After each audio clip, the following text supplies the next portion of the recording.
I have a German class. Okay.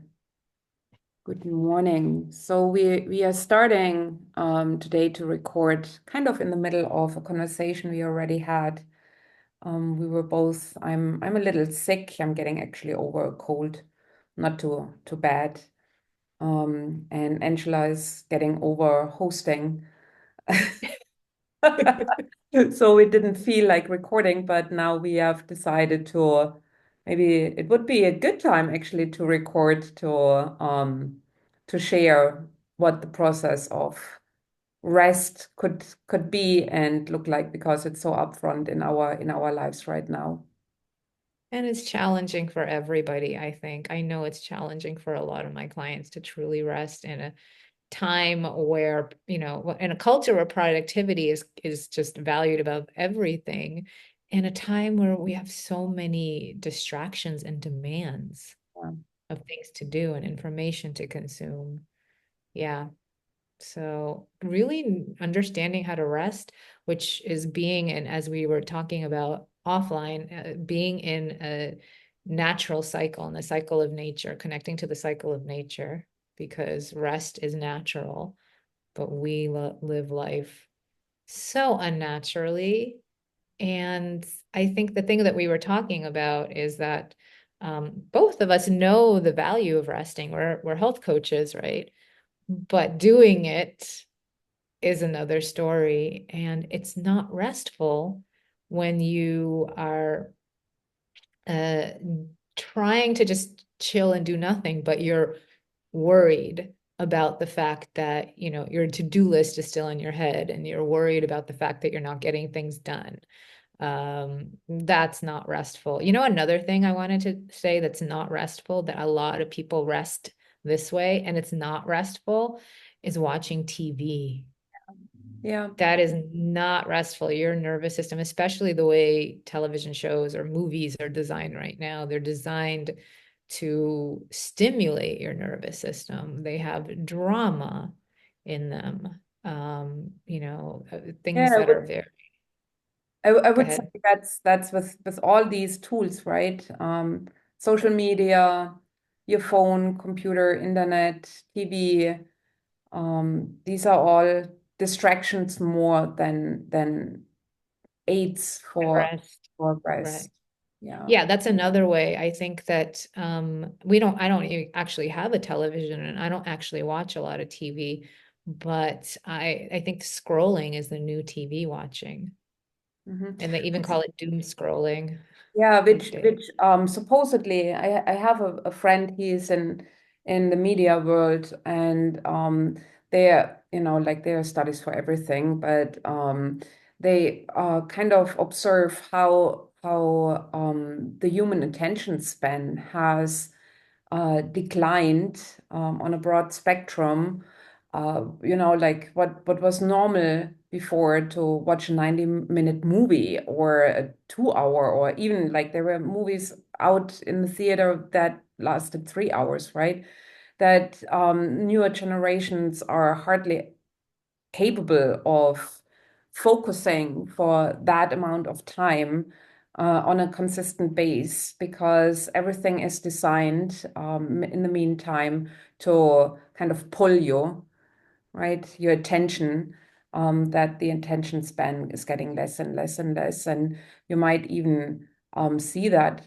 I have to say, I see it in the yoga offerings, for example, right? Like when I started to teach and even practice yoga, everything was like 90 minutes. We had weekend workshops where it started Friday evening and went the whole Saturday and the whole Sunday, right?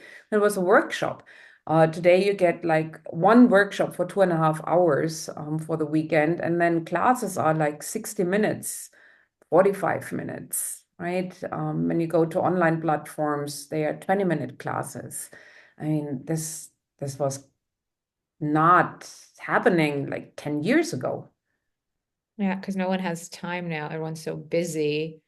And so everything's shorter, so people aren't overwhelmed. And then how do you build in rest? Well, you watch TV or you scroll and you feel like, okay, that's like that's passive. I don't have to do anything. And yet it's not, it doesn't do the job, you know. So, and what you were saying about attention spans is I was talking to someone about curriculums in school, and Ivy Leagues like Columbia don't even assign whole books anymore to the students. They assign chapters because Mm. people have trouble reading a whole book.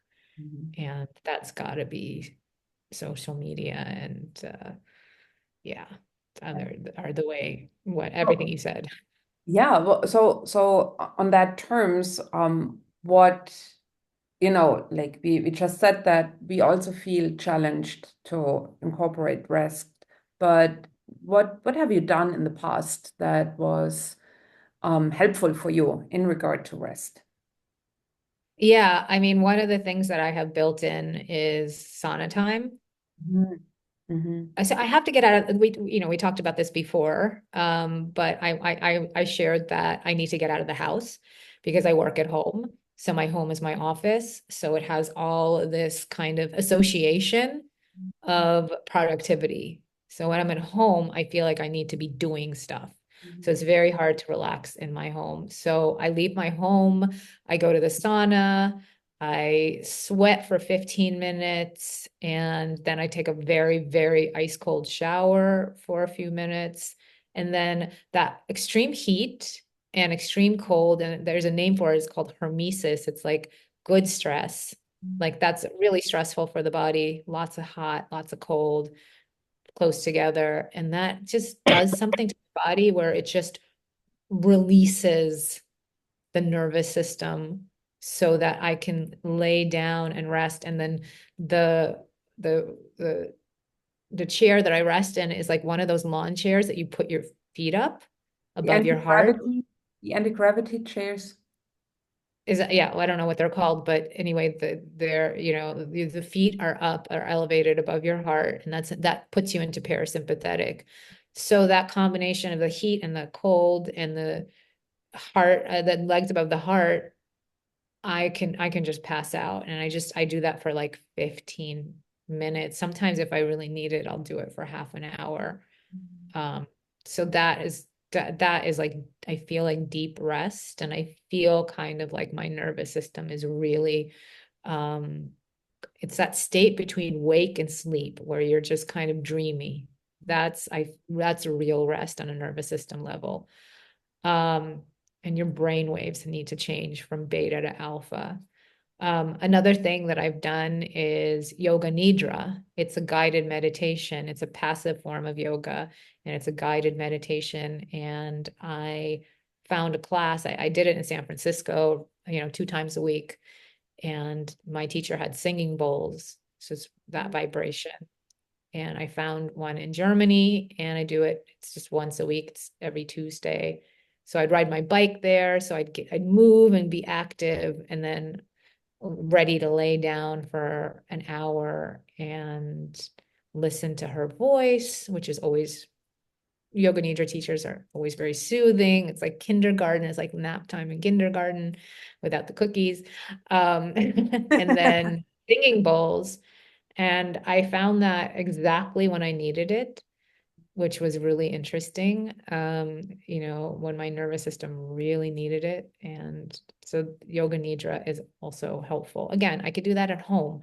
There's yoga nidra videos on YouTube, but it's so hard to find the time to, it's not even the time, it's just hard to do it at home. So I feel like I need to leave the house and carve out time for it. There's also this one place that I go to. Reading is a challenge for me. I feel like reading is good for the nervous system, and it's very restful.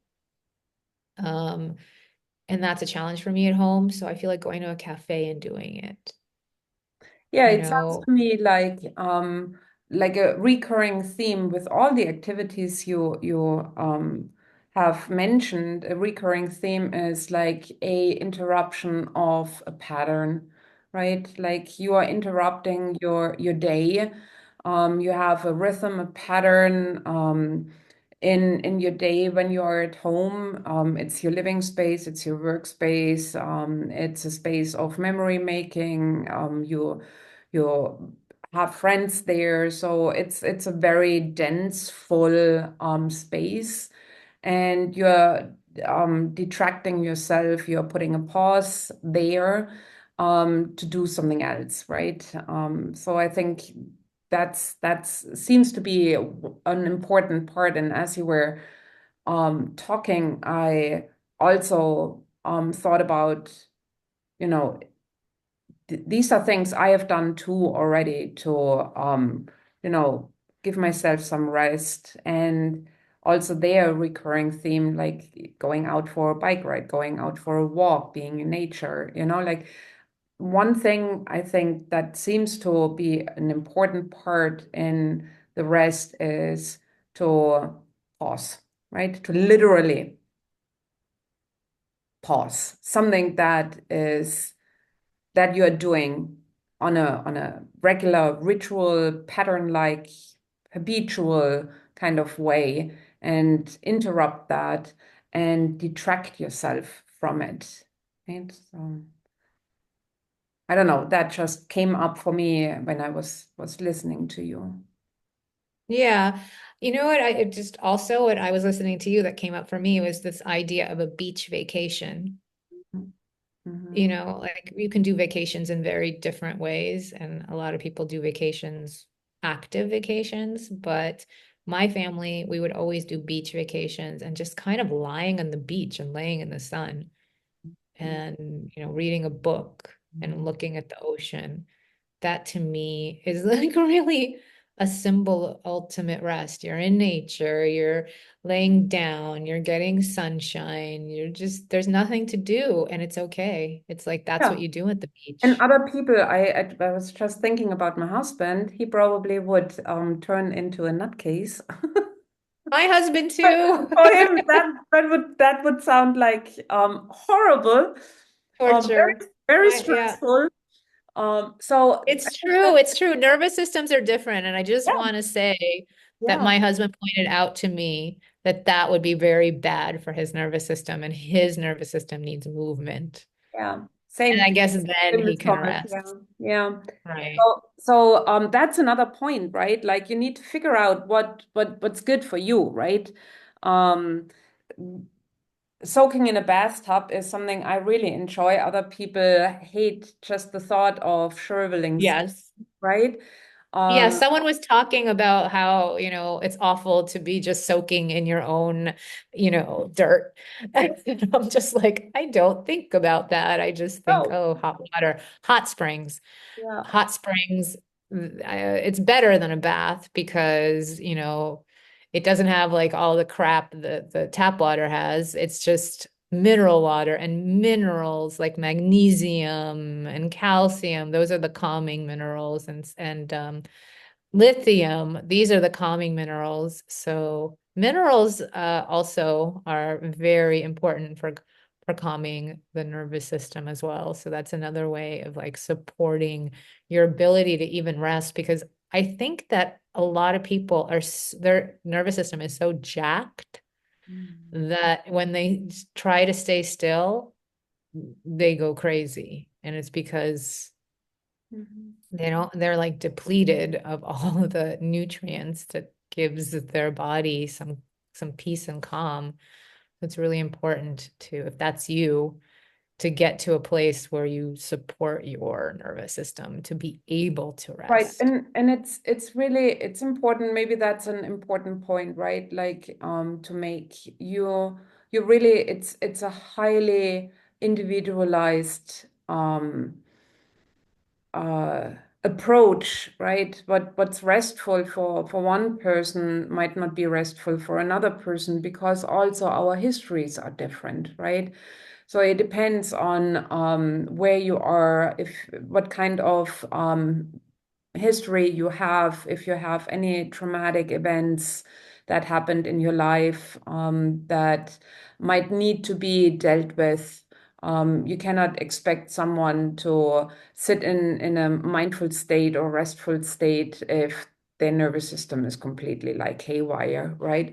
They might need connection to people. They might need movement therapy, uh, there are somatics, there are so many other things that might happen, need to happen before, right? So it is an important part to figure out what actually is restful for yourself. Mm. I would say the importance is to give rest a higher mark in our lives, right? Not to, Prioritize it, yeah, right? Prioritize. prioritize it, not to let then life circumstances demand. Because my experience, I don't know about you, but the universe never works subtle with me. My experiences is that um, circumstances will happen that will demand you to rest if you don't rest on free will, so to speak. Life will happen that will force you to rest in one way or another. Yeah. And and then it's hard. Yeah, it's not pleasant when that No, happens. not And at you're all. forced. And so I think to get to the point where you say like, okay, we all need to rest, as you mentioned in the beginning of our conversation. Nature shows it like constantly to us, right? We talked about my cats, your dog, right? Like how much they are resting throughout the day. We talked about the typical example of the caterpillar. We talked about now the season is changing in the northern hemisphere, right? We are coming to the point of rest, the winter, right? And what happens with this rest, right? Like what good happens through the rest, right? So even as humans, we did it before the industrialization, right? We still lived in unison with nature, so we rested, right? We didn't have like lights that made us be awake throughout the whole night, right? We couldn't be on the field when it was winter, right? Everything was frozen. So we completely unplugged ourselves from the natural cycles, and part of the natural cycle is rest. So we now need to schedule it in almost, right? Yeah, you know what I just was thinking about when you said that about the seasonal thing. When, it gets darker and we move more towards the restful season of winter, well, the holiday season starts. And instead of people, kind of winding down for the hibernation, people go nuts. And it starts at the end of this Now month with Halloween, right? starts now. Yeah, people are already anticipating Halloween. Yeah. Yeah, but it really, I feel like it starts like really at the end of October, where people just go into go, go, go mode with travel and holidays and family and gift buying, and people make themselves crazy in the holiday season, and then they just crash Hmm. in January, and then they're forced to rest. Yeah. Yeah. But yeah, rest is not, it's a pretty big deal. People are always looking for, if they're sick, they're always looking for the magic pill or the magic therapy. Whereas we're just the healing is built into the rest, because the nervous system can only heal when you're in a parasympathetic rest and digest mode. But getting there is not easy and not prioritized. So, just And this is just a uncomfortable, reminder, and right? uncomfort and can be uncomfortable. And if that's you, you got to that move that energy before you settle down. But it's just an important topic. So it's up for us, it's up for all humans, especially right now. And we just wanted to sort of bring it up, especially as we move into the holidays. Awesome. Thank you so much, Angela. Thank you so much. And yeah, in the spirit of not rest, I gotta run. Okay, I go for a walk now. It's finally nice in Munich. Nice. All Okay. right. Talk to you Bye. later. Bye.